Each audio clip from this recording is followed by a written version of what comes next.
आदिदेव खजाराट आदिम तीर्थंकर श्री आदिनाथ भगवान की। सभी लोग दोनों हाथों को पूरे आकाश की ऊंचाई प्रदान करते हुए चेतना का एहसास। आइएगा। गुणायतन मूल नायक श्री चंद्र प्रभु भगवान की, परम शांति विधायक श्री शांतिनाथ भगवान की, चिंतामणि श्री पार्श्वनाथ भगवान की, वर्तमान शासन नायक श्री महावीर भगवान की, 24 तीर्थंकर भगवंतों की, संत शिरोमणि 108 आचार्य गुरुवर श्री विद्यासागर जी महामुनिराज के, गुणायतन प्रणेता पूज्य मुनिवर श्री प्रमाण सागर जी महाराज की, पूज्य मुनि श्री अरह सागर जी महाराज की, शाश्वत तीर्थराज सम्मित शिखर की पावन धरा, जहां पर पूज्य महाराज श्री का श्रावक संस्कार शिविर आज प्रातःकालीन मंगलमयी बेला में सानंद संपन्न हुआ। और उसी पांडाल से आप सभी लोग पारस शयन प्रामाणिक ऐप के माध्यम से शंका समाधान के इस लोकप्रिय कार्यक्रम को अपने घरों पर बैठे हुए देख रहे हैं।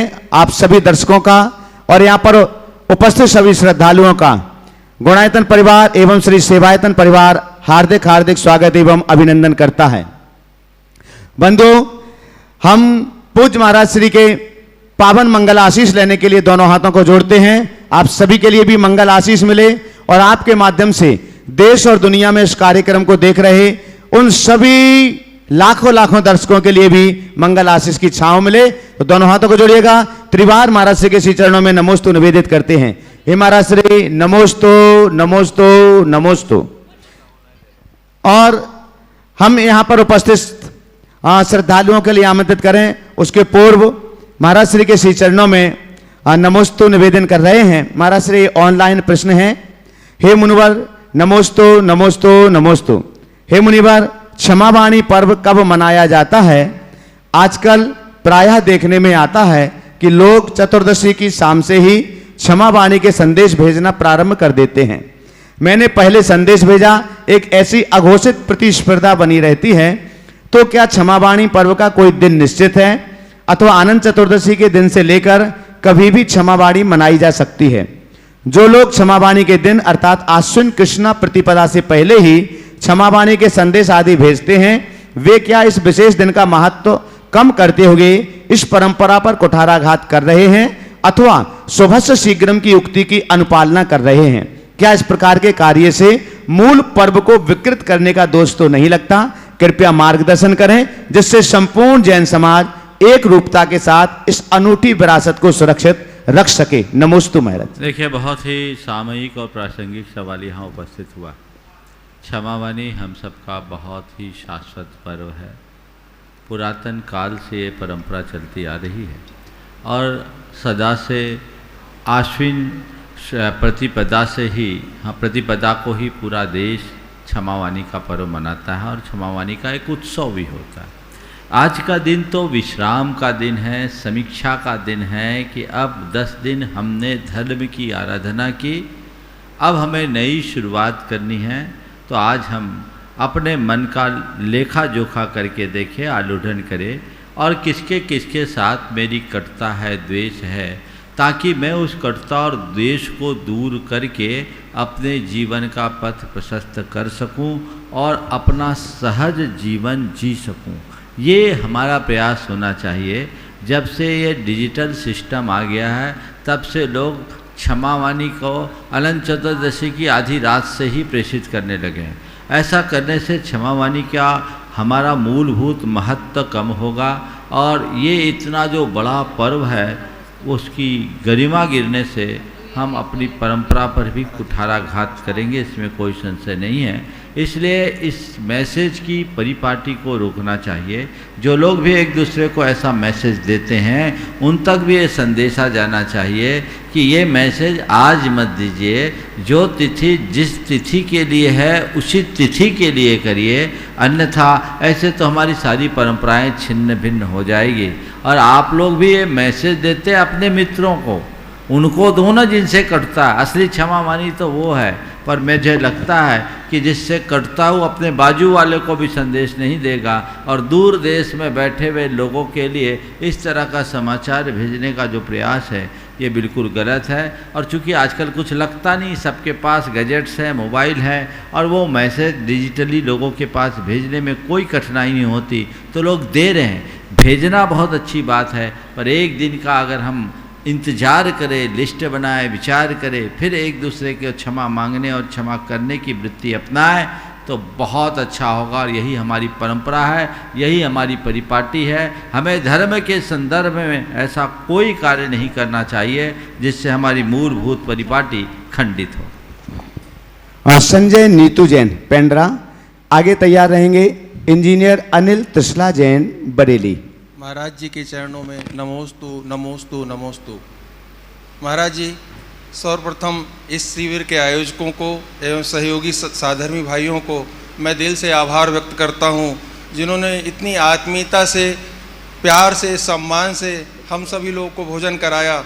इनके हम बहुत बहुत आभारी हैं एवं इनको दिल से धन्यवाद देता हूं। महाराज जी, मेरी शंका है, आज के वर्तमान में, हाँ बोलो। आज के वर्तमान में बैलों की बहुत बुरी स्थिति है। उनकी जगह आधुनिक उपकरणों ने, ट्रैक्टर इत्यादि आदि ने ले लिया है, जिसके कारण वे बहुत अनुपयोगी हो गए हैं। किसान वगैरह उनको विक्रय कर देते हैं, जिससे कि वे कत्ल खाने तक पहुंच जाते हैं। महाराज जी, वे कत्ल खाने से जाने से बचें, ऐसा कोई उपाय बताएं और देखिए, ये बहुत गंभीर समस्या है। ट्रैक्टर के उद्योग ने हमारी सारी व्यवस्था को चरमरा दिया। आज जिनकी छोटी छोटी जोत है वे लोग भी बैलों का जगह ट्रैक्टर का प्रयोग करने लगे और ट्रैक्टर के एजेंट सब तरफ अपना जाल फैला करके इस तरह कार्य कर रहे हैं। ये बात सही है कि बैलों की उपयोगिता नहीं है, लेकिन हमें किसानों को जागरूक करना चाहिए और उनसे कहना चाहिए कि गोवंश के माध्यम से यदि आप खेती करेंगे तो वो आपकी खेती ज़्यादा उत्तम होगी। आपको रासायनिक खादों पर निर्भर नहीं रहना पड़ेगा, कीटनाशकों पर निर्भर नहीं रहना पड़ेगा, क्योंकि रासायनिक खाद और कीटनाशकों के परिणाम स्वरूप धरती भी क्षारीय होते जा रही है, उसकी उर्वरता दिनों दिन कम होते जा रही है। इसलिए हमें चाहिए कि हम लोगों को उसकी महत्ता बताएं। बैल से खेती करे न करे, उसके मूत्र और गोबर के खाद का सही उपयोग करे तो भी बहुत अच्छा काम हो सकता है। और बैलों का अन्य प्रकार से क्या वैकल्पिक उपयोग हो सकता है, हमें उसके लिए जागरूकता लाने की ज़रूरत है। और इसके साथ साथ समानांतर गौशालाओं की संख्या बढ़नी चाहिए ताकि आपको दुग्ध भी उपलब्ध हो सके। और जो लोग अपने बैल और बछड़ों का पालन नहीं करना चाहते वो कसाईयों के हाथ देने की अपेक्षा आपकी गौशालाओं में संरक्षण प्राप्त कर सके और इसे आगे बढ़ाया जा सके। जैसे देश में कई जगह बकरशाला है, मुझे लगता है आज की इस बदली हुई या बिगड़ी हुई व्यवस्था के कारण हमारे लिए गौशालाओं की प्रासंगिकता ज़्यादा बढ़ गई है। इसलिए हमें बहुत तत्परता के साथ गौशालाओं की स्थापना करनी चाहिए और इनका ऐसा प्रयोग करना चाहिए, जैसे गोमूत्र का भी बहुत उपयोग बता रहे हैं, गोबर की खाद का उपयोग बता रहे हैं, ताकि वो ज़्यादा प्रोडक्टिव बन सके, उपयोगिता उनकी साबित हो सके और उसका लाभ ले सके। महाराज जी, एक शंका मुझे भी है, अगर शरीर में एक अंग ज़्यादा हो, जैसे एक अंगूठा अधिक हो जाता है, 6 उंगलियों वाले हो जाते हैं, या एक उंगलियां कम है, तो क्या उन्हें आहार देने का या अभिषेक करने का? देखिए, अंगूठा या उंगली अंग नहीं उपांग है, और उपांगहीन अधिक हो तो कोई दोष नहीं। हमारे संघ में सब आहार देते हैं, ले सकते हैं, कोई दिक्कत नहीं, ठाठ से दीजिए। इंजीनियर अनिल त्रिशला जैन बरेली। आगे तैयार रहेंगे शोभा राजेंद्र जैन विदिशा। दोनों गुरुदेवों के चरण कमरों में बारंबार नमोस्तु नमोस्तु नमोस्तु। सबसे पहले इतने अधिक उत्कृष्ट संस्कार शिविर के लिए दोनों गुरुवरों, पदाधिकारियों, समस्त सहयोगों, भोजन व्यवस्था में कार्यरत समस्त साथियों का बहुत बहुत आभार एवं क्षमा वाणी अवसर पर सबसे क्षमा, सबको क्षमा। अभी क्षमा मानी नहीं है, कल करना, अभी तो बोला मैं। हाँ, गड़बड़ नहीं करना। गुरुदेव जी, सकारात्मकता, सहजता और समता में क्या अंतर है? सकारात्मकता, सहजता और क्षमता में क्या अंतर है? देखिए, अगर प्राथमिक रूप से देखें तो तीनों समान है, लेकिन गहराई से देखें तो बड़ा अंतर है। सकारात्मकता का मतलब है कि कोई भी घटना घटे तो उसमें हम बुराई में अच्छाई देखें। अच्छाई हमें हर्षित करती है, उत्साहित करती है, प्रेरित करती है, तो वो हमारे लिए सकारात्मकता हमारी प्रगति में एक कारण बन जाती है। इसकी जगह जब हम सहजता की बात करते हैं तो जीवन में अच्छा या बुरा कुछ भी घटे उसे सहज भाव से स्वीकार ले, यानी घटनाओं से विचलित न होना, प्रभावित न होना, अप्रभावित रहना, ये सहजता है। समता इससे और ऊपर की चीज़ है, जहाँ घटनाएं घटे तो उस तरफ ध्यान ही न जाना, इसको बोलते हैं समता। महर्षि आपको बारंबार नमोस्तु नमोस्तु नमोस्तु।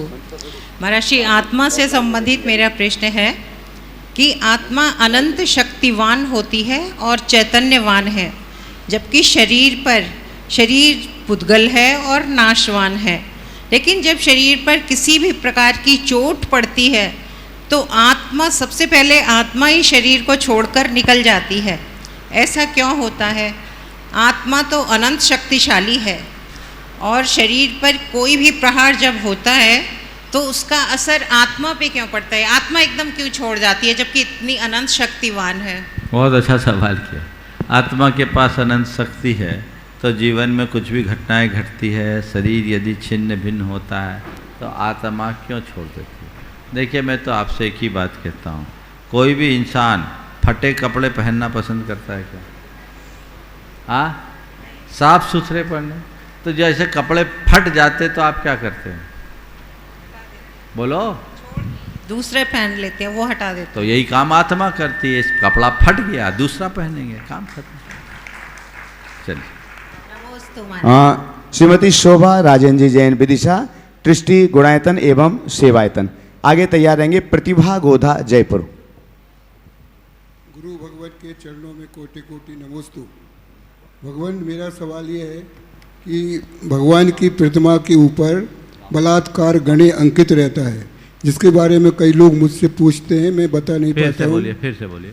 भगवान की प्रतिमा के नीचे बलात्कार गणे ये अंकित रहता है, इस बारे में कई लोग मुझसे पूछे, इसका मतलब क्या है? तो मैं नहीं बता पाता हूँ, कृपया इसका अर्थ समझाने। देखिए, हमारे मूल संघ में एक गण है बलात्कार गण। आज के समय में बलात्कार जिस अर्थ में प्रयुक्त है वो बड़ा निकृष्ट है, लेकिन बलात्कार यानी बलपूर्वक कोई कार्य किया जाए उसका नाम बलात्कार है। तो बलात्कार गण एक गण है। एक समय में गिरनार जी में बड़ा विवाद हुआ था और उस समय तय हुआ आदि दिगंबर, तब ये बलात्कार गण प्रसिद्ध हुआ, जो मूल संघ का एक प्रमुख गण है, इसलिए उसे बलात्कार गण के रूप में जाना जाता है। हे गुरुवर नमोस्तु। गुरुवर, भारतीय संस्कृति में नारी को बहुत अच्छा स्थान दिया गया है। फिर से बोलिए। भारतीय संस्कृति में नारी को बहुत अच्छा स्थान दिया गया है, क्योंकि नारी भगवंत को, तीर्थंकर जैसे भगवंत को भी जन्म देती है। फिर पूजा की ये पंक्तियाँ कि संसार में विषबेल नारी तजी गए जोगीश्वरा, क्या नारी की अवमानना को व्यक्त नहीं करती? देखिए, मैं तो एक ही बात कहता हूँ, नारी विषबेल हो सकती है, माँ नहीं, बहन नहीं। समझ गया? यहाँ जो नारी को अगर कहा गया है तो स्त्री मात्र के लिए नहीं कहा गया। नारी को एक प्रतीकात्मक शब्द के रूप में देखा जा सकता है, जो मनुष्य के मन की वासना का द्योतक है, और ये वासना ही विषबेल है। यदि नारी विषबेल होगी तो उस पर फलने वाला, उससे जन्म लेने वाला पुरुष भी विषफल बनेगा, क्योंकि विषबेल में विषफल ही लगता है। इसलिए इसके अभिप्राय को समझना चाहिए कि विषबेल किसे कहा जा रहा है। माँ बहनों को कहीं विषबेल नहीं कहा जा रहा है, उन्हें तो नारायण की जननी के रूप में देखा जाता है। इसलिए यदि कोई नारी को एक वासना के रूप में देखता है तो वह उसके लिए विषबेल है, और नारी को यदि किसी माँ, बहन या देवी के रूप में देखता है तो उसके प्राणों का आधार है, ऐसा समझ। नमोस्तु। प्रतिभा गोधा जयपुर। आगे तैयार रहेंगे विनोद कुमार मणि जैन जबलपुर। दोनों गुरुवर के चरणों में मेरा और जगत के सभी जीवों की तरफ से बारंबार नमोस्तु नमोस्तु नमोस्तु। गुरुवर, अक्सर ऐसा होता है कि कोई 2 रोटी जैसे मांगता है, उसको हम रोटी देते हैं, 2 रोटी देते हैं, तो वो करोड़ों की दुआ देता है हमें वापस में। तो उस समय समझ में नहीं आता कि गरीब कौन है, जिसके पास 2 रोटी नहीं है वो गरीब है, या वो जिसने करोड़ों की दुआएं हमको दी है वो गरीब है। तो ऐसे में कैसे समझें कि और भी कोई कारण है गरीब को गरीब समझने का, कोई और भी कारण है, या पैसे की कमी ही गरीब को गरीब समझने का कारण है? देखिए, गरीब की व्याख्या कई तरीके से की, ऊपर बुला, गरीब की व्याख्या कई तरीके से की गई है। गरीब कौन है? वो ही दरिद्रो यश तृष्णा विशाला, जिसके मन में जितनी प्रबल तृष्णा है वो उतना गरीब है। गरीब और अमीर मनुष्य संपन्नता और विपन्नता से नहीं होता, अपने भावों और विचारों से होता है। आपने पूछा है किसी ने 2 रुपया दिया और उसने करोड़ों की दुआएं दी, तो जिसका मन उदार है वो सुनिश्चित तौर पर अमीर माना जाए। नमोस्तु गुरु, नमोस्तु गुरु, नमस्ते। विनोद कुमार मणि जैन जबलपुर, हम अनुरोध करेंगे जिनके भी प्रश्न आ रहे हैं वो ऊपर ही मंच पर आते जाएंगे और आगे तैयार रहेंगे स्वर्णलता गाडर 12। हे स्वामी नमोस्तु नमोस्तु नमोस्तु। मेरा प्रश्न है कि 64 रिद्धि व्रत क्यों करना चाहिए, उसके करने से क्या फायदा है? देखिए, व्रत एक तपस्या है, कोई भी व्रत कर ले, सारे व्रत हमारे लिए कल्याणकारी है। आपने पूछा 64 रिद्धि व्रत क्यों करना चाहिए। 64 रिद्धि हमारे रिद्धिधारी मुनिराजों के सारे गुणों का समावेश करते हैं, इसलिए 64 रिद्धि व्रत को विशेष लाभकारी का। एक कोई पूछे। हाँ, एक पूछे। हाँ, स्वर्णलता जी गाडर 12, जल्दी से। हाँ, आपके बाद में तैयार रहेंगे वीरेंद्र कुमार जैन मेहगांव भिंड। नमोस्तु महाराज जी, नमोस्तु नमोस्तु। गाड़ा वारा का पूरा समाज का नमोस्तु। कपड़े का मैल साबुन से धोकर साफ कर लेते हैं, और मन का मैल किस साबुन से साफ करें? बस मन का मैल अगर साफ करना है तो संयम के साबुन से साफ कर लो, तुरंत दूर हो जाएगा। चलिए, नमोस्तु महाराज। वीरेंद्र कुमार जैन मेहगांव भिंड। आगे तैयार रहेंगे राहुल वासल विदिशा। परम पूज्य मुनि श्री के चरणों में त्रिवार नमोस्तु नमोस्तु नमोस्तु। महाराज जी, हमारे भाई ने ये जिज्ञासा की है कि बच्चा जन्म लेने के बाद उसके ग्रह के कारण से मूल पड़ जाते हैं, क्या ये अपने मत के अनुसार सही है? देखो, मुझे नहीं मालूम मूल का क्या मतलब होता है। ज्योतिष के सिद्धांत के अनुसार मूल होते हैं, लेकिन हर 28 दिन में एक दिन मूल नक्षत्र आता है, तो क्या उस दिन के सब बच्चे ऐसे ही होते हैं? मैं तो आप सबसे कहूँगा, 1-2 लोगों के साथ ऐसा आया, एक बच्चा था जो मूल नक्षत्र में उत्पन्न हुआ, मूल दोष के चक्कर में वो बहुत परेशान रहता था और उसे कहा जाता था ये बहुत बीमार।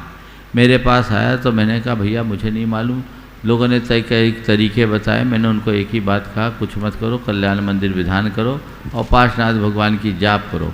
एक बार कल्याण मंदिर का विधान करा दिया, 2010 से आज तक उसे कुछ नहीं हुआ, बड़े आनंद में। चलिए, बस एक ही सवाल। चलिए, राहुल जी वासल विदिशा।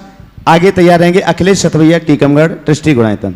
नमोस्तु महाराज श्री श्री रमेश चंद जी जैन विदिशा करैया वाले पिछले 7-8 महीने से अस्वस्थ हैं और वो अभी देखेंगे भी शंका समाधान।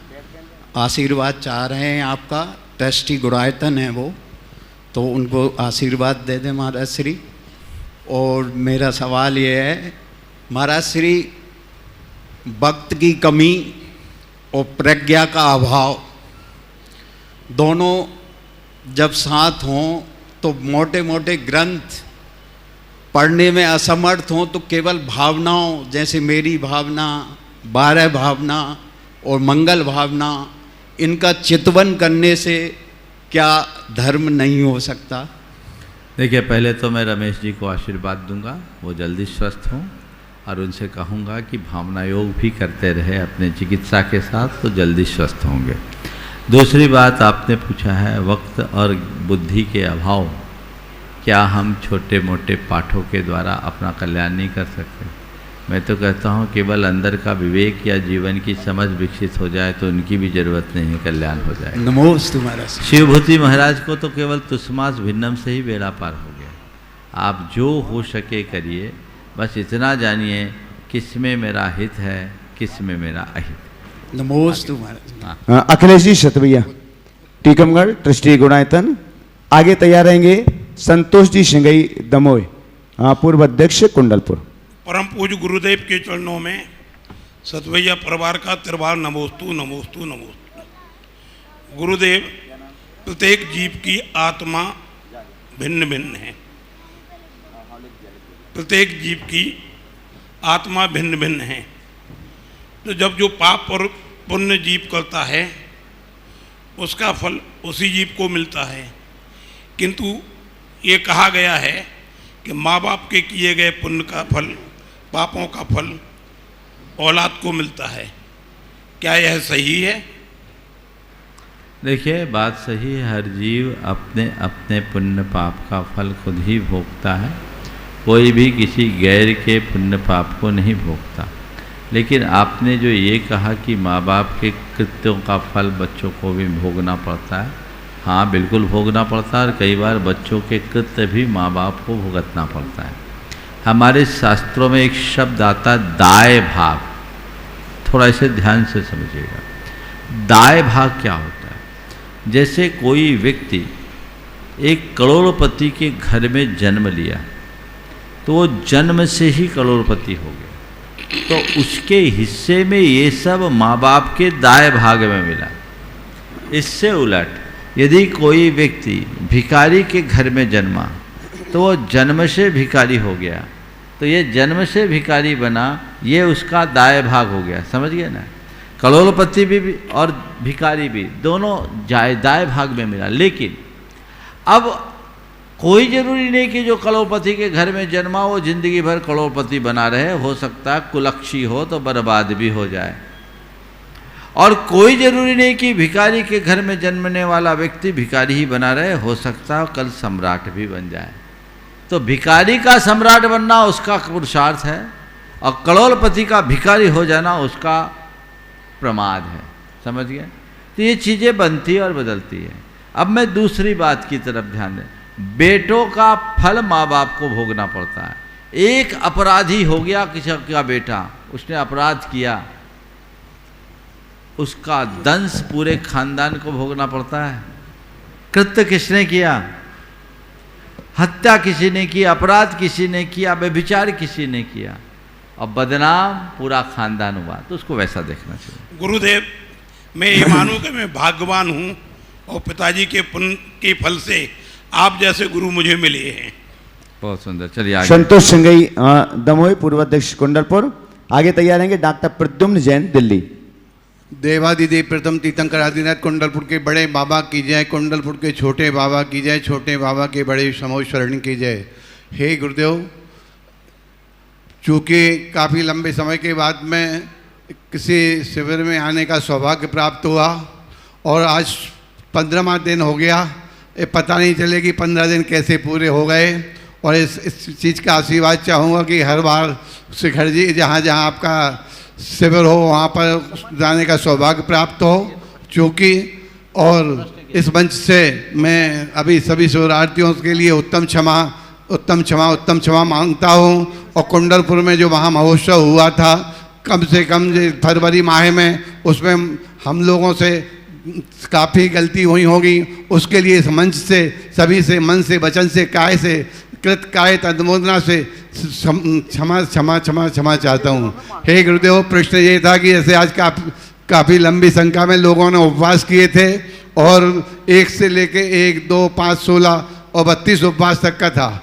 चूँकि अभी शिखर जी में अब यहाँ जो पुस्तक जो हर टोंक पर अपन दो पढ़ते हैं, पूजन पढ़ते हैं, उसमें लिखा रहता है कि इसमें फलाने टोंक से इतने करोड़ों का उपवास का फल मिलता है, इसमें इतने का उपवास मिलता है। तो हम उसमें जानना चाहते हैं कि ये अपन जो साक्षात उपवास कर रहे हैं और वहाँ बंदना जाके उपवास कर रहे हैं, उसकी क्या व्यवस्था, कैसा क्या होना चाहिए? पहले तो मैं कहूँगा एक बार जोरदार करतल ध्वनि से संतोष जी का आप सब हार्दिक अभिनंदन कीजिए। कुंडलपुर श्री क्षेत्र को 28 वर्षों तक लगातार नेतृत्व देने का इन्होंने रिकॉर्ड बनाया और गुरु कृपा से को प्राप्त करके उन्होंने गुरुदेव के सपने को साकार करने में महत्वपूर्ण भूमिका निभाई। इसके लिए इनकी भूरी भूरी प्रशंसा करनी चाहिए। आपने कुंडलपुर महोत्सव का आयोजन अल्प समय में बहुत ही अच्छे तरीके से संपन्न कराया। ये आपकी उदारता है कि आज के इस मौके में आप इस मंच के माध्यम से सभी से क्षमा मांग रहे हैं। ये हमारा धर्म भी है, हमें इसे अपनाना चाहिए। अब आपके सवाल पर आते हैं कि इतने सारे टोंकों की वंदना हम करते हैं तो इतने उपवास मिल जाते हैं, करोड़ों उपवास हैं, जितने हमारी उम्र नहीं उससे ज़्यादा तो उपवास हैं। तो फिर एक बार मुझसे एक बच्चे ने सवाल किया था थोड़ा सीधा सीधा कि जब बंधनई से इतने उपवास का फल मिल जाता है तो बंधनई कर लो, उपवास क्यों करो। तो मैंने उसको जवाब दिया, आपको भी वही देता हूँ। मैंने कहा भैया तुम तो व्यापारी, बोले हाँ व्यापारी हो। सामान बाजार से सामान लाते हो, बोले लाते हो। बहुत सारा माल खरीदते हो, उसमें स्कीम में भी कुछ चीज़ें फ्री मिलती, बोले मिलती है। तो ये बताओ माल लेने पर स्कीम मिलता है कि सीधे स्कीम मिलता है, बोले माल लेने पर स्कीम मिलता है। जब हम कुछ करते हैं, माल लेते हैं तो हमको स्कीम मिलता है, ठीक है। तो स्कीम मात्र से काम हो जाता है कि अलग से सामान खरीदना पड़ता है, बोले सामान भी खरीदना पड़ता है। तो मैं आप सबसे ये कहूँगा, शिखर जी की एक वंदना उपवास पूर्वक करोगे तो करोड़ों उपवास का फल मिलेगा, वो स्कीम का फल है। तो स्कीम में जो मिल गया सो मिल गया, लेकिन अपने पुरुषार्थ से जरूर करो। और जो व्यक्ति उपवास से डरता है, भागता है, वो शिखर जी की वंदना भी करेगा तो उसे उपवास का फल नहीं मिलेगा। वो एडिशनल है और एडिशनल को एडिशनल तरीके से देखना चाहिए। डॉक्टर प्रद्युम्न जैन दिल्ली आगे तैयार रहेंगे। कुसुम अशोक जैन ग्वालियर ट्रस्टी गुड़ाईतन। नमस्ते महाराज श्री। श्री पिछले दिनों आपने एक उपदेश के दौरान बोला धर्म अर्थ काम मोक्ष के बारे में बताया था। महाराज श्री इससे रिलेटेड मेरे मन में दो शंकाएं हैं। एक तो कि धर्म और मोक्ष के बीच में अर्थ और काम को क्यों रखा, क्योंकि जहाँ भी देखते हैं इसके श्री जैसे मिलती है धर्म अर्थ काम मोक्ष, धर्म अर्थ काम मोक्ष। पहला तो ये। दूसरा महाराज श्री आपने एक उस संदर्भ में बात कही अर्थ पुरुषार्थी और काम पुरुषार्थी की बात कही, जबकि अर्थ उपार्जन के लिए पुण्य के उदय में जब पाप करते हैं तभी अर्थ अर्जन होता है। तो उसको हम अर्थ पुरुषार्थी के संदर्भ में देखते हैं और काम पुरुषार्थी के संदर्भ में देखते हैं। देखिए धर्म अर्थ काम मोक्ष में ये जो क्रम रखा गया बिल्कुल ठीक रखा गया। मनुष्य के जीवन में जैसे एक मकान बनाते हो तो उसकी फाउंडेशन होती है और एक उसका शिखर होता है। तो फाउंडेशन है धर्म और टॉप है मोक्ष, बीच का जो भाग है वो अर्थ और काम में है। समझ गए। हम जब अर्थ और काम के इनार्जन में धर्म का नियंत्रण रखते हैं तभी मोक्ष के भागीदार बन सकते हैं। आपने पूछा अर्थ को अर्थोपार्जन को अर्थ पुरुषार्थ या काम के आलम्बन को काम पुरुषार्थ की संज्ञा क्यों दी गई? क्योंकि जब व्यक्ति अर्थ के उपार्जन में धर्म का पालन करता है तो उसका अर्थ उपार्जन अर्थोपार्जन न होकर अर्थ पुरुषार्थ होता है, क्योंकि नैतिकता और प्रामाणिकता के साथ काम कर रहा है। इसी तरह काम में जब व्यक्ति संयम की लगाम लगा लेता है तो काम पर धर्म का नियंत्रण हो जाता है, तो वो अपने धर्म का पालन करता है, इसलिए उसे धर्म पुरुषार्थ की संज्ञा दी गई। कुसुम अशोक जैन ग्वालियर ट्रस्टी गुणायतन आगे तैयार रहेंगे। सीमा बज कुचामन। नमोस्तु महाराज जी, नमोस्तु नमोस्तु। मेरी ओर से, मेरे परिवार की ओर से नमोस्तु नमोस्तु। महाराज जी मेरे को नेगेटिव थॉट्स ज़्यादा आते हैं, ये लगता है कभी ऐसा ना हो जाए, ऐसा ना हो जाए, ऐसा। और आज मैंने देखा कि इतने लोगों ने उपवास किए हैं और मैं नहीं कर पाती। मेरा कौन सा कर्म है कि मैं उपवास नहीं कर पाती? तो मैं अपने को बहुत कोसती हूँ और मतलब सभी की मैंने इतनी देखो पहली बात नेगेटिव सोच है ना, थोड़े दिन पॉजिटिव लोगों के साथ रहने लगो, सोच बदल जाएगी। और इतने लोगों के बीच उपवास करते देख के लगता है ना कि मैं नहीं कर पाती। हाँ, 2-4 शिविरों में आ जाओ, आप भी शुरू कर दोगे। चलो सीमा बज कुचामन आगे तैयार रहेंगे। कहाँ है? जल्दी आइए। हाँ आगे तैयार रहेंगे। सुरेश सिद्धार्थ जी दौतरा रामगंज मंडी। थोड़ा शीघ्रता करें जिनके भी नाम हैं, ताकि आज अंतिम उसमें सभी के लिए आ सके। बोलो। महाराज श्री के चरणों में मेरा बारंबार नमोस्तु।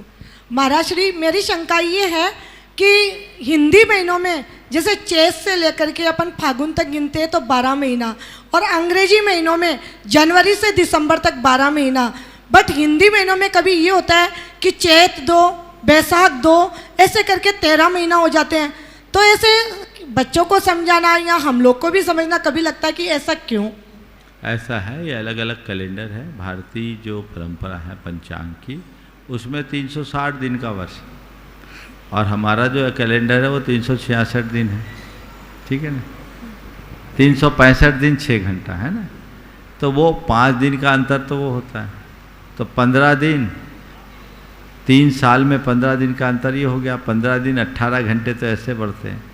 फिर हमारे तिथियां घटती बढ़ती रहती, कई माह ऐसे भी होते जो 29 दिन के हो जाते, तो वो सब मिलाकर 3 माह के बाद उसको बैलेंस करने के लिए कैलेंडर ऐसा बनाया कि 1 माह एक्स्ट्रा हो जाता है, समझ गए?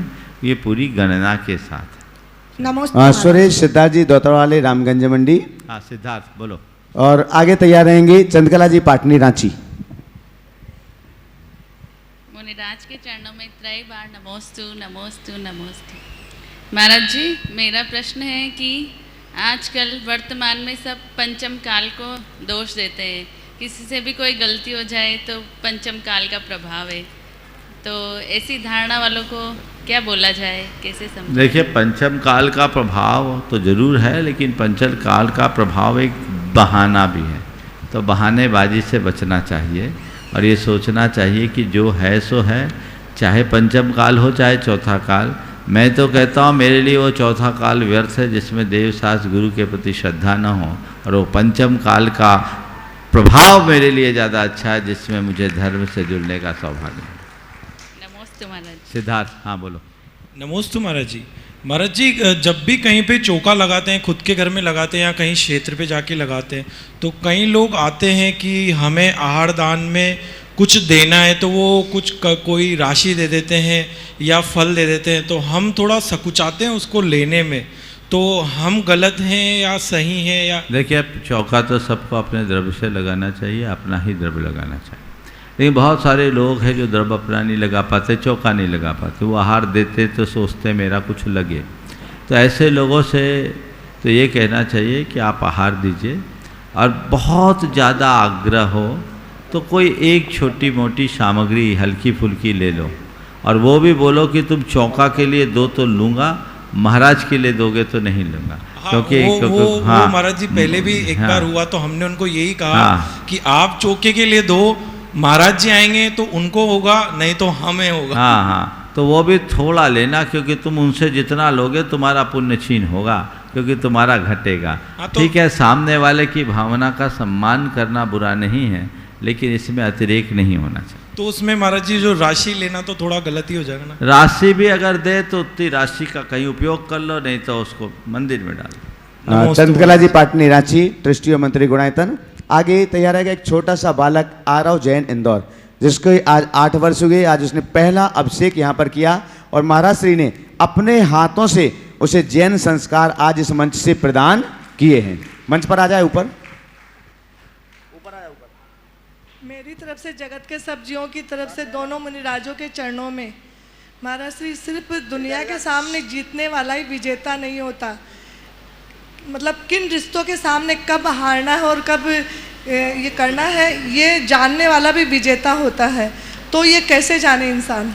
बिल्कुल सही बात है, केवल दूसरों को हराने से कोई विजेता नहीं कहलाता, हमें कब जीतना है कब हारना है ये जानने वाला ही असली विजेता होता है। कई जगह तो हम हार करके भी ज़्यादा जीतते हैं। इसके लिए बहुत साधारण से शब्दों में मैं कहूँगा कि जब कभी घर परिवार की बात हो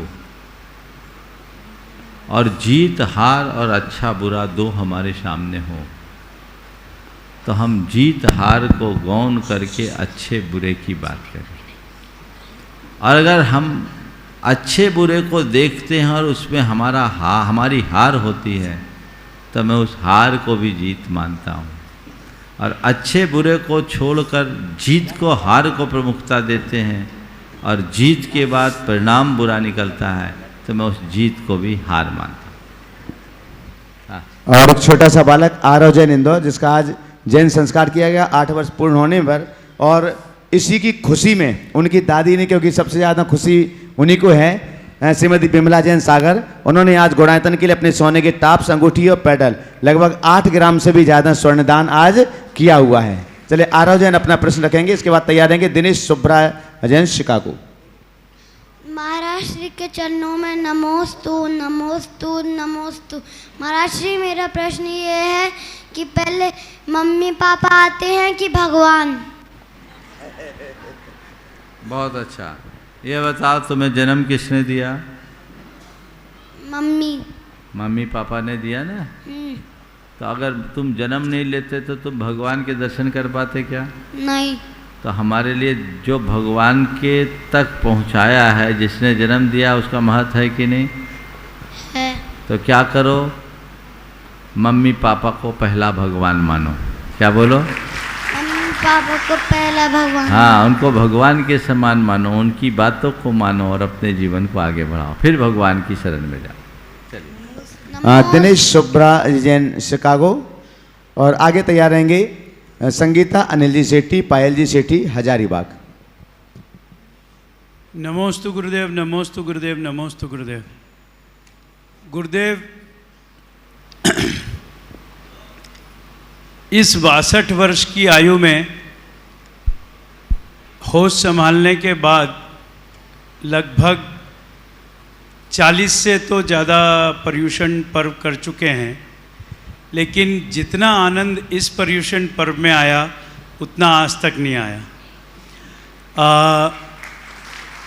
उसके लिए मैं यहाँ थोड़ा क्वालिफायर भी डालूँगा कि हम नागपुर का एक जो जैन मोहल्ला था, जो परवारपुरा कहलाता है, वहाँ पले बढ़े और पूरे 10 दिन दशलक्षण धर्म में पर्युषण पर्व में बहुत अधिक अच्छा माहौल रहता था। और मैं भी बचपन से ही पूरे जोशो खरोश से पूरे दशलक्षण धर्म में सहभागिता रखता था। तो प्रवचन, भजन, नाटक, नृत्य सभी कुछ हमारे उस समय होते थे, सभी धार्मिक उससे।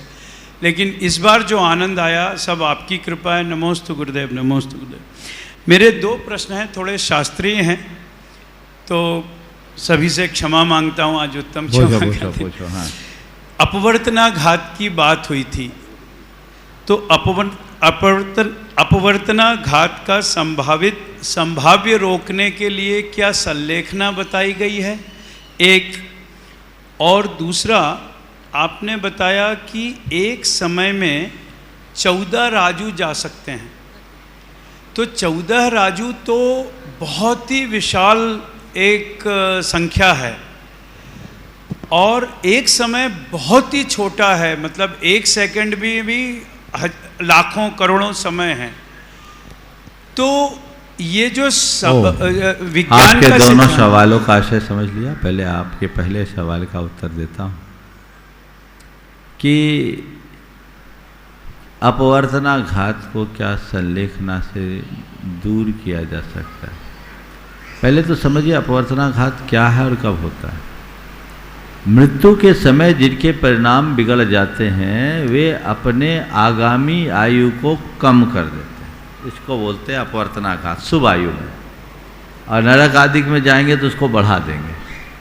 तो अंत समय में जिसके परिणाम अच्छे हैं उनके अपवर्तनाघात नहीं होंगे। संलेखना धारण करने वाले का परिणाम प्रायः अच्छा होता है, इसलिए उनके परिणाम अच्छे। और दूसरा सवाल, एक समय में 14 राजू के गमन की शक्ति ये पुद्गल के परमाणु की शक्ति हो और परमाणु अनंत शक्ति संपन्न होता है। यही तो उसकी शक्ति का अनुमान हम इसके आधार पर लगा सकते हैं। एक समय सेकेंड का अनंतवां भाग है, करोड़वां नहीं। काल की सब सूक्ष्मतम इकाई, और इस इकाई में भी इस पार से उस पार जाया जा सकता। तो वो फिर स्पीड ऑफ लाइट से कई गुना हो गया, कई गुना, सारे साधनों से परे। तो विज्ञान अभी वहां तक नहीं पहुंचा, बहुत दूर है। चलिए, नमोस्तु गुरुदेव, नमोस्तु गुरुदेव। बोलिए। संगीता अनिल जी सेठी, पायल सेठी, हजारीबाग। वहीं से कर लो। और आगे तैयार रहेंगे NL जैन साहब, जयपुर। आ जाओ, आ जाओ। हाँ बोलो जब तक। बोलिए। नमोस्तु महाराज जी।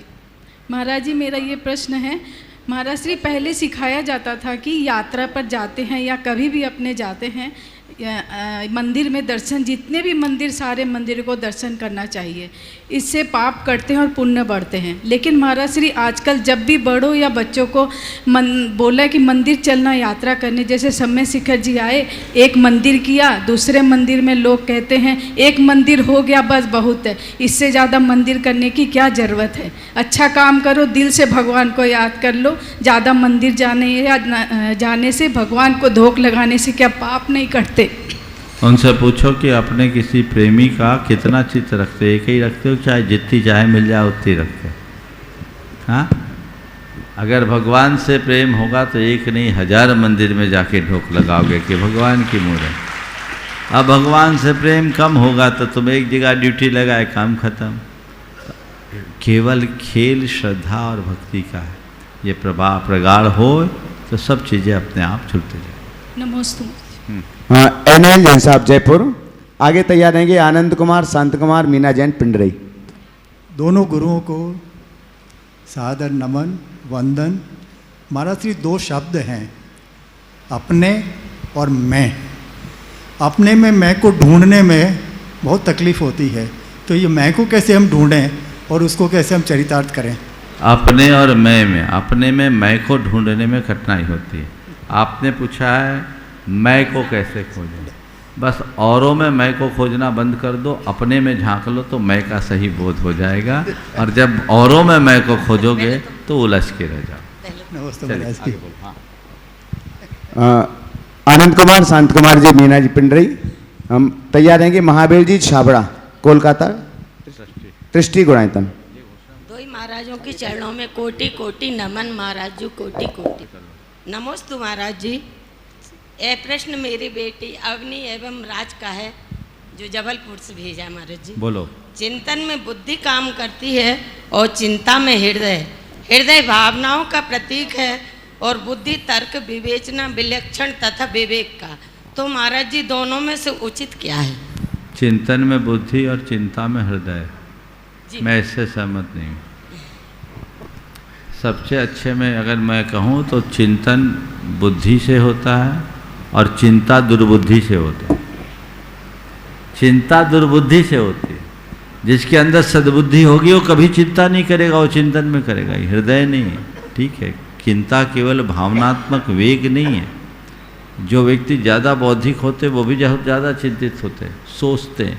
तो दुर्बुद्धि से बचोगे तो सब ठीक हो जाएगा। एक ही सवाल। हाँ, महावीर जी छाबड़ा, कोलकाता, दृष्टि गुणायतन। बाद में तैयार रहेंगे अतुल जी लोहारिया, रतलाम। नमोस्तु नमोस्तु नमोस्तु गुरुदेव। गुरुदेव, मेरे साथ दीमापुर से पंकज जी सेठी आए हैं। इनकी एक शंका है कि जो आजकल के युवा पीढ़ी जगह जगह शरीर में अपना टैटू बना लेते हैं, तो क्या वो अभिषेक कर सकते हैं क्या? अभिषेक कर सकते हैं। एक दिन पूछा था क्या वो मुनि महाराज बन सकते हैं? कभी नहीं बन सकते बिना सर्जरी कराए। ये गलत परंपरा चल पड़ी है अपने शरीर को इस तरीके से गुदवाने की। प्रकृति ने तुम्हें इतना सुंदर रूप दिया, उसे गंदा क्यों कर रहे हो? काला कलंक अपने ऊपर क्यों लगा रहे हो? ये सब चीज़ें उचित नहीं है। अब रहा सवाल अभिषेक का, तो अभिषेक के लिए वंचित करना तो मुझे ठीक नहीं जचता, लेकिन ऐसा करके आप अपने शरीर के साथ छेड़खानी कर रहे हो, ये कतई उचित नहीं है। इसे हतोत्साहित करना चाहिए। एक आध कोई छोटा सा सिंबल जो हमारे यहाँ पुराने समय में क्या बोलते थे इसको, गुदना के रूप में रहता था, जो खासकर पहचान के लिए बनाए जाते थे। अब तो एक से एक डिजाइनर चीज़ें आने लगी है। कई तो एक व्यक्ति था एक जगह अभिषेक के लिए आया, पूरी पीठ, पूरे बाँह, हमने कहा धन्य है, हमने कहा पूरे ही बन जाता। ये गलत बात। नमस्ते गुरुदेव। हाँ बंधु, अतुल जी अपना प्रश्न रखें। उसके पूर्व हम आप सभी के लिए बता दें, आप श्रावक संस्कार शिविर सानंद संपन्न हुआ और अनेक अनेक उदारमना दानदातारों ने गुणायतन परिवार से जुड़ करके अपना सौभाग्य भी अर्जित किया हुआ है। आज भी गुणायतन परिवार से जुड़ने वाले, अपने चंचला लक्ष्मी का सदुपयोग करने वाले अनेक अनेक भव्य आत्माओं के नाम हमारे पास हैं। हम उनमें से कुछ नामों की घोषणा कर रहे हैं। अपेक्षा होगी जोरदार करतध्वनि से आप उन सभी का सम्मान करेंगे।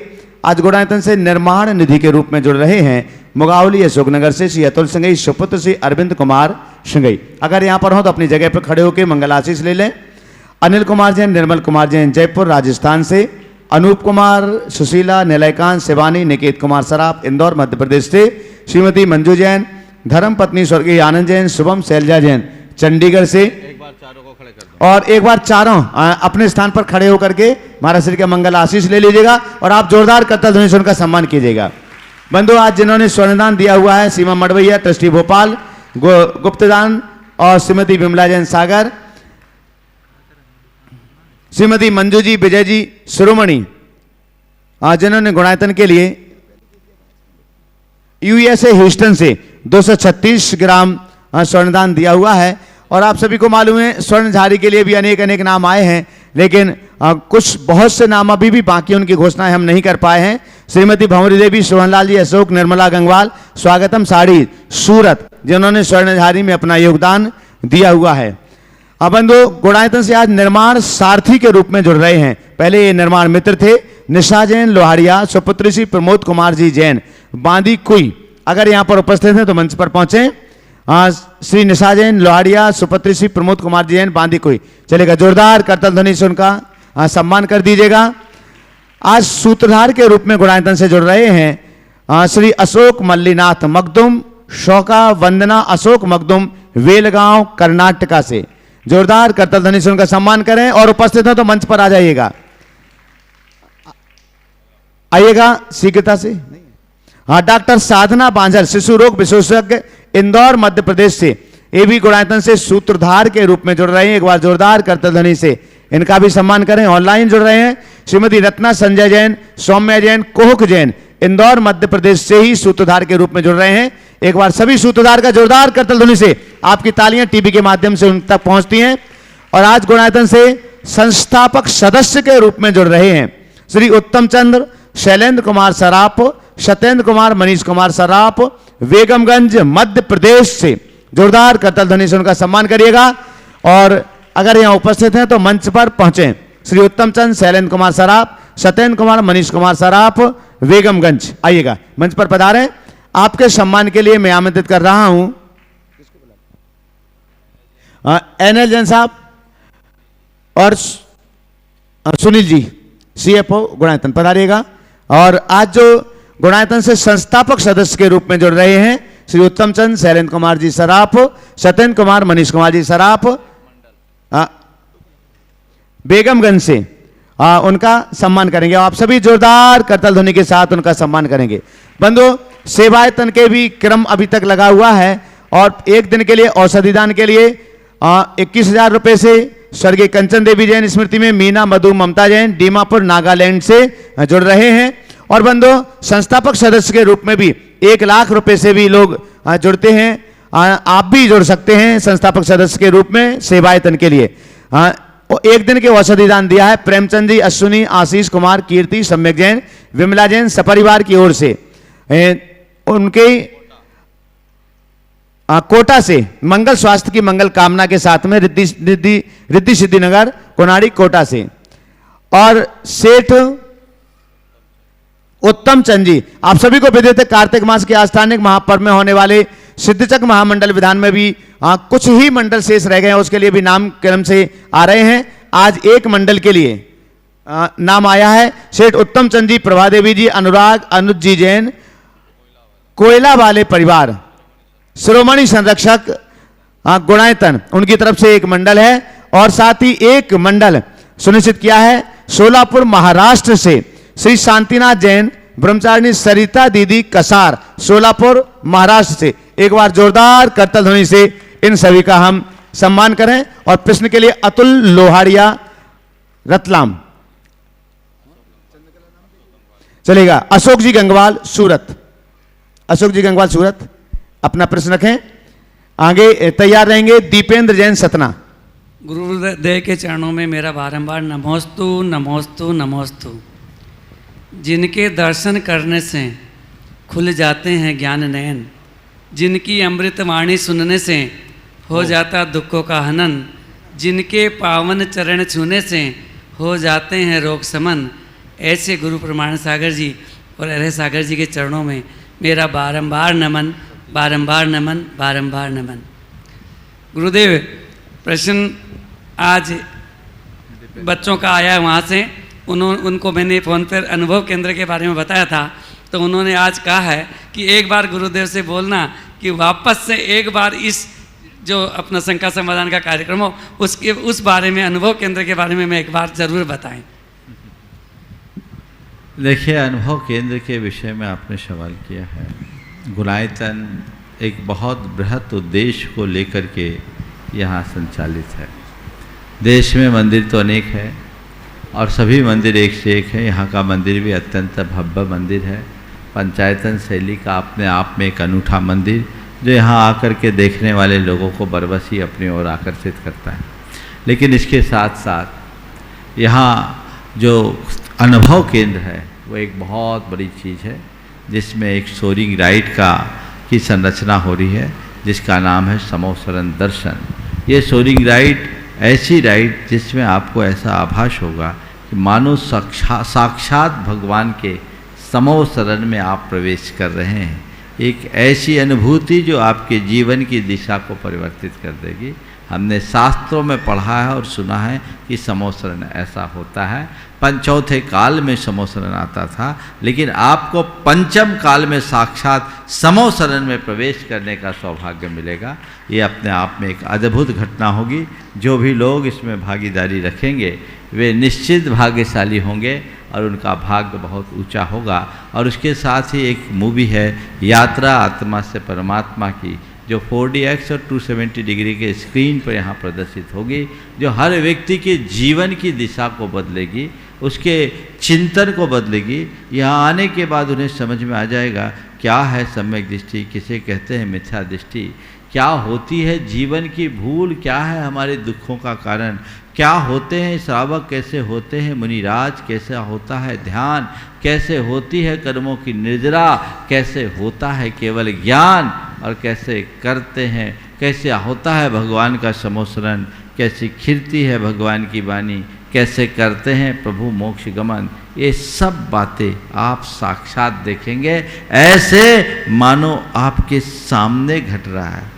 सारे वांग्मय का सार आप टेक्नोलॉजी के माध्यम से कुछ ही पलों में देखेंगे, वो अद्भुत होगा। मैं तो आपसे, आपके माध्यम से, आपके बच्चों से यही कहूँगा, पिताजी 10 दिन रह गए, 2-3 दिन का टाइम निकाल कर तुम लोग आ जाओ, आंखें खुल जाएगी और जीवन धन्य हो जाएगा। हाँ, दीपेंद्र जैन सतना। मुनिद्वय के चरणों में त्रिवार नमोस्तु नमोस्तु नमोस्तु। गुरुवर, आर्थिक स्थिति कितनी भी अच्छी हो, पर मानसिक स्थिति भी अच्छी होनी चाहिए। घर में sofa set, dinner set, TV set सब हो, पर माइंड सेट ना हो तो हम कहीं भी सेट नहीं हो सकते। तो इन विपरीत परिस्थितियों में माइंड सेट को कैसे करें? माइंड सेट को ठीक करने के लिए बाकी सेट को एक तरफ रखो, समझ गए? ये जितने भी सेट है ना, उसी ने मन को, माइंड सेट को अपसेट किया है। तो माइंड सेट को ठीक करने की जगह बाकी सेट ठीक हो और अपना मार्ग सीधा सीधा चले। ओम। हाँ, महाराज श्री के चरणों में बारंबार तो महाराज अब श्री एक ही सवाल है। मैं सिर्फ भावना योग के बारे में बताना चाह रही हूँ। चलिए बोलिए। महाराज जी, आपने अभी मैंने शंका समाधान 3-4 दिन पहले 2 पहियों का उदाहरण दिया था, पूछा गया था, तो मैं उसमें से मैं भी एक पहिया वाली हूँ महाराज जी, और आपके सामने मैं 52 गजा से जुड़ी हूँ। वैसे तो काफ़ी दिनों से जुड़ी हुई मैं आपसे, पर मेरे को आने का मौका 52 गजा में मिला। तो 52 गजा से जुड़ने के बाद महाराज जी मैंने भावना योग आपका 4-5 साल से लगातार कर रही हूँ। मैं अपने आप में इतनी पूर्ण स्वस्थ हूँ, परंतु मेरे दोनों बेटों को ऐसा लगता है कि नागपुर गए तो अब बॉडी चेकअप करा लो, अब ये जांच करा लो, वो जांच करा लो। तो मैं उनसे यही प्रश्न करती कि आप खुद अपना बॉडी चेकअप करा लो। तो उनका कहना यही रहता है कि मम्मी आप कैसी बात करी, बेटा तो नहीं कहता, बहू कहती मेरी। तो मैंने कही कि मैं भावना योग 4-5 साल से करी, तो उसका कोई मतलब नहीं है क्या? मैंने कही उनको एक ही बात कहो कि बेटा चल तेरे साथ मैं भी बॉडी चेकअप कराती हूँ, तू भी अपना करा ले, मैं भी करा लूँ, फिर देख लेना जब भावना योग का प्रभाव क्या होता है। सब बातें अपने आप स्पष्ट हो जाए। और मंच पर आमंत्रित कर रहा हूँ आप सबके लिए, जिन्होंने बहुत बहुत सुस्वादु भोजन की व्यवस्था की। मधुकांत अपनी पूरी टीम के साथ यहाँ पर है, रतलाम से। एक आ जाए, ऊपर आ जाए। शीघ्रता से मधुकांत रतलाम से, जिन्होंने संपूर्ण भोजन व्यवस्था सुस्वादु भोजन आप सबके लिए तैयार करवाया है। और साथ ही साथ उनका सम्मान करने के लिए प्रमाण सागर सेवा संघ के, क्योंकि ये पूरे साथी वहां थे, तो प्रमाण सागर सेवा संघ के सभी साथियों के लिए आमंत्रित करता हूं। और साथ में गोल्डी और प्रसन्न आ जाएं। चंद कुमार, हाँ चंद कुमार अमर पाटन, चलिए वहीं खड़े हो जाएं, एक साथ पंक्तिबद्ध हो जाएं। चलिए पूरी टीम जोरदार जोरदार करता दो। आप लोगों को भोजन अच्छा लगा कि नहीं? हाँ